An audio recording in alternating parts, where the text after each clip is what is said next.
آخر میں اسی کانٹیکسٹ میں 5 کیسز میں بیان کر دوں، پھر ہماری یہ گفتگو مکمل ہو جائے گی۔ 5 مسکنسیپشنز کا میں ازالہ کر دوں، غلط فہمیاں جو پبلک میں مشہور ہیں، اور ان باتوں پر بھی سجدہ صاحب لوگ بتاتے ہیں جی جو یہ کر لے اس پہ سجدہ صاحب واجب ہے۔ آپ حیران ہوں گے کہ یہ تمام کام کرنا سنت ہے، یہ اگر کوئی کر لے تو سنت پہ عمل کرے گا، سجدہ صاحب واجب نہیں ہوگا۔ کیس نمبر 1، اگر کسی شخص نے فرض یا سنت نماز یا نفل میں یا وتر میں دوسری رکعت کے اندر پورا تشہد پڑھ لیا، عبدہ و رسولہ کے بعد درود شریف اور دعا بھی پڑھ لی، تو یہ سنت ہے۔ لوگ کہتے ہیں جناب کہ جی 4 رکعت والی نماز میں عبدہ و رسولہ کے بعد تھوڑا سا درود شریف بھی پڑھ لیا تو سجدہ صاحب واجب ہے، یہ آپ نے سنا ہوگا، خصوصاً ہمارے حنفی بھائی بتاتے ہیں۔ حالانکہ یہ سنت ہے، اور اس کا ثبوت سنن نسائی میں انٹرنیشنل نمبر کے مطابق 1721 نمبر حدیث ہے۔ سیدہ عائشہ کا بیان ہے کہ آپ صلی اللہ علیہ وسلم نے 9 رکعت وتر ایک سلام سے پڑھے، اور آپ صلی اللہ علیہ وسلم جب گھر پہ نفلی نماز پڑھتے تھے عموماً اونچی آواز سے پڑھتے تھے تاکہ امہات المومنین اس سے سیکھ بھی لیں اور امت کو سکھائیں۔ تو سیدہ عائشہ کہتی ہیں آپ صلی اللہ علیہ وسلم 8ویں 9 رکعت وتر میں 8ویں رکعت میں بیٹھے، آپ نے تشہد پڑھا، اس کے بعد درود شریف اور اس کے بعد دعا پڑھی، اور پھر آپ صلی اللہ علیہ وسلم 9ویں رکعت کے لیے کھڑے ہوئے، پھر 9ویں رکعت میں بھی آپ صلی اللہ علیہ وسلم نے تشہد اور درود شریف و دعا پڑھ کر سلام پھیرا۔ تو اس حدیث سے یہ بات پتہ چلی کہ درمیان والے جو تشہد ہیں آخری تشہد سے پہلے، ان میں اگر کوئی درود شریف یا دعا پڑھ لے تو سجدہ صاحب واجب نہیں ہوتا بلکہ یہ سنت ہے۔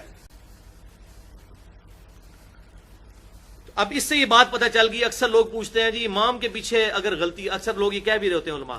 جی امام کے پیچھے غلطی ہو جائے نا تو سجدہ صاحب کی کوئی ضرورت نہیں، امام کور کر لیتا ہے۔ وہ غلطی یہی والی بتا رہے ہوتے ہیں کہ کسی بیچارے نے دوسری رکعت میں عبدہ رسول کے بعد درود شریف پڑھ لیا ہوتا ہے اور امام صاحب سے آگے پوچھ رہا ہوتا ہے کہ جی وہ مجھ سے غلطی سے ہو گیا، سجدہ صاحب واجب ہوا، کہتے نہیں امام کے پیچھے خیر ہے۔ او بھائی یہ تو سنت ہے، تو یہ لہذا مسئلہ کلیئر ہو گیا، امام کے پیچھے میرا چیلنج ہے کوئی ایسی غلطی نہیں ہوتی کہ جس سے سجدہ صاحب واجب ہوتا ہو۔ اگر کسی نے فاتحہ نہیں پڑھی تو اس کی تو نماز ہی نہیں ہوئی،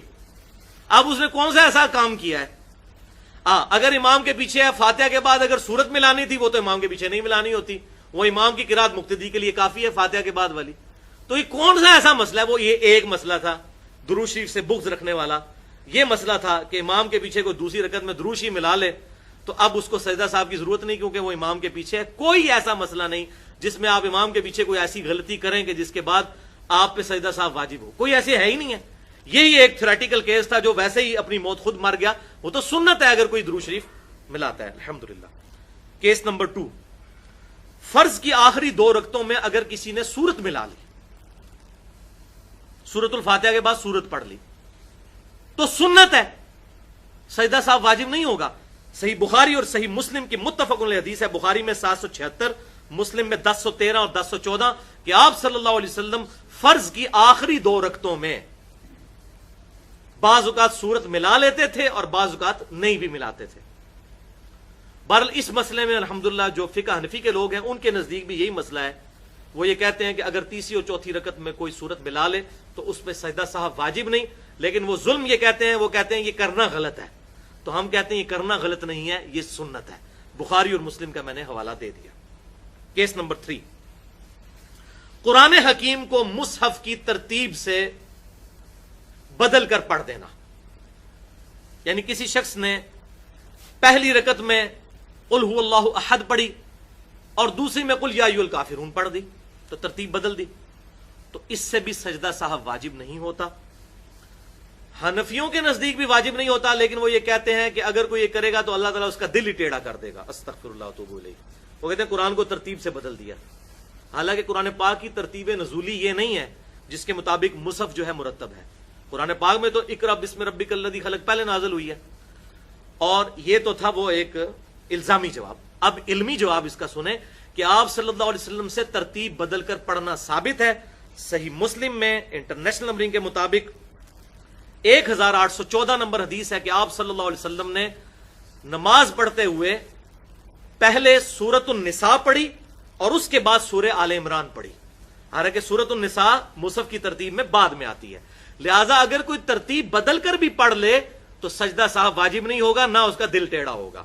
البتہ عموماً آپ صلی اللہ علیہ وسلم کی سنت یہی ہے کہ آپ صلی اللہ علیہ وسلم قرآنی ترتیب کے مطابق ہی صورتیں پڑھا کرتے تھے۔ کیس نمبر 4، اگر کسی شخص نے پہلی رکعت میں لمبی سورت کی بجائے چھوٹی سورت پڑھ لی اور دوسری رکعت میں لمبی والی سورت پڑھ لی، تو یہ بھی آپ معاشرے میں سنیں گے کہ مشہور ہے کہ جی وہ کم از کم 3 آیتوں کا فرق ہونا چاہیے، یعنی پہلی والی جو سورت ہے وہ 3 آیتیں لمبی ہونی چاہیے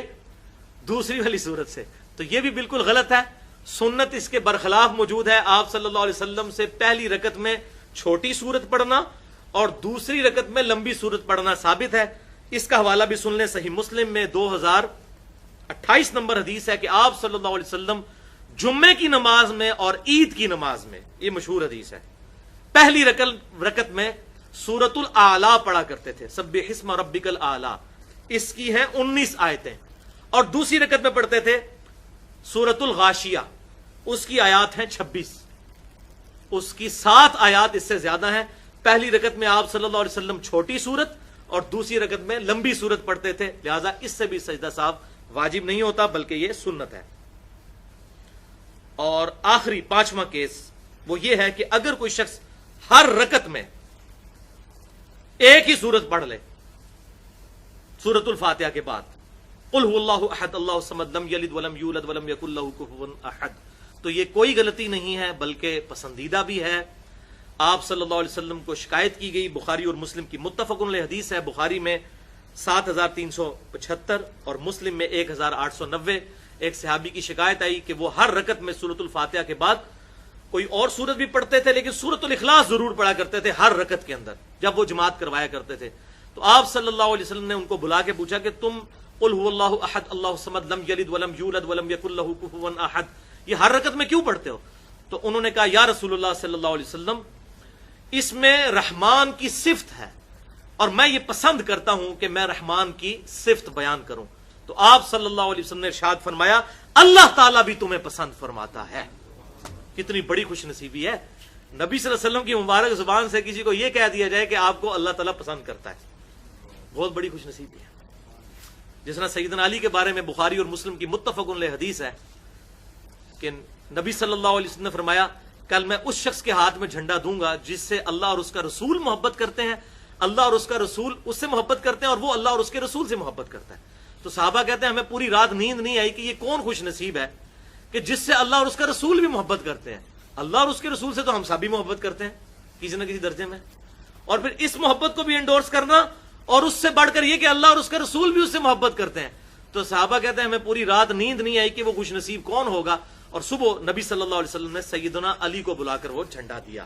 اور مسلم کے الفاظ آگے یہ ہیں کہ سیدنا عمر کہتے ہیں کہ میں پوری زندگی رشک کروں گا علی پر کہ وہ جھنڈا مجھے نہیں نبی صلی اللہ علیہ وسلم نے دیا، علی کو دیا۔ یہ مسلم شریف میں ہے لیکن کوئی سنی عالم بیان نہیں کرتا، پتہ ہی نہیں سنیوں کی تو وہ کنویں کے مینڈک ہے نا، اپنی روایتیں پڑھی ہوئی ہیں، اور وہ جھوٹی اور من گھڑت حدیث بیان کرتے ہیں کہ سیدنا ابوبکر صدیق رضی اللہ تعالیٰ عنہ کے بارے میں حضرت عمر نے کہا کہ مجھے غار ثور کی ایک رات کی نیکی دے دیں اور مجھ سے پوری زندگی کی نیکیاں لے لیں۔ یہ جھوٹی حدیث ہے، ضعیف نہیں ہے، جھوٹی ہے، سنن بہیقی میں۔ اس کو شیخ البانی نے بھی کہا کہ یہ جھوٹی حدیث ہے، شیخ زبیر علی زئی صاحب نے بھی کہا جھوٹی حدیث ہے۔ اب آخر میں یہ بات کر دوں کہ بعض لوگوں کو نماز میں اکثر شک پڑ جاتا ہے اور وہ ہر نماز کے ساتھ سجدہ صاحب کرتے ہیں، یہ بالکل غلط پریکٹس ہے۔ اتنا درجے میں کوئی غافل ہو جائے کہ ہر نماز میں اس کو شک پڑ جائے تو اس کو تو سر جو ہے نا اپنا دیوار کے ساتھ مارنا چاہیے اور رونا چاہیے کہ یا اللہ میرے ساتھ کیا معاملہ ہو گیا کہ میں تو شیطان کے ہتھے چڑھ گیا ہوں۔ تو یہ کام بالکل نہ کریں کہ وہم کے ذریعے بار بار سجدہ صاحب کر کے نماز مکمل کرنے کی کوشش کرتے رہیں، یہ بالکل غلط ایٹیچیوڈ ہے، خلاف سنت ہے، اس کی اسلام میں کوئی اجازت نہیں ہے، اس چیز سے بچیں۔ اور آج کی گفتگو کے ساتھ ہی 2 کمپلیمنٹری لیکچرز ہیں، وہ اگر ٹائم ملے تو ضرور سنیں۔ مسئلہ نمبر 70A، مکمل نماز محمدی صلی اللہ علیہ وسلم ود پریکٹیکل، 3.25 گھنٹے کی گفتگو جس میں آخری 45 منٹ میں نے پریکٹیکل پوری نماز کر کے ڈیمانسٹریٹ کی ہے پڑھ کے۔ اور دوسرا لیکچر مسئلہ نمبر 70B، اسی کا B پارٹ 2.25 گھنٹے کی گفتگو ہے، رفع الیدین سے متعلق فرقہ وارانہ نظریات کا تحقیقی جائزہ۔ اللہ تعالیٰ سے دعا ہے جو حق بات میں نے کہی اللہ تعالی ہمارے دلوں میں راسخ فرمائے. اگر جذبات میں میرے منہ سے کوئی غلط بات نکل گئی تو اللہ تعالی ہمارے دلوں سے محو کر دیں. ہمیں کتاب و سنت کی تعلیمات پر عمل کر کے دوسرے بھائیوں تک پہنچانے کی توفیق عطا فرمائے.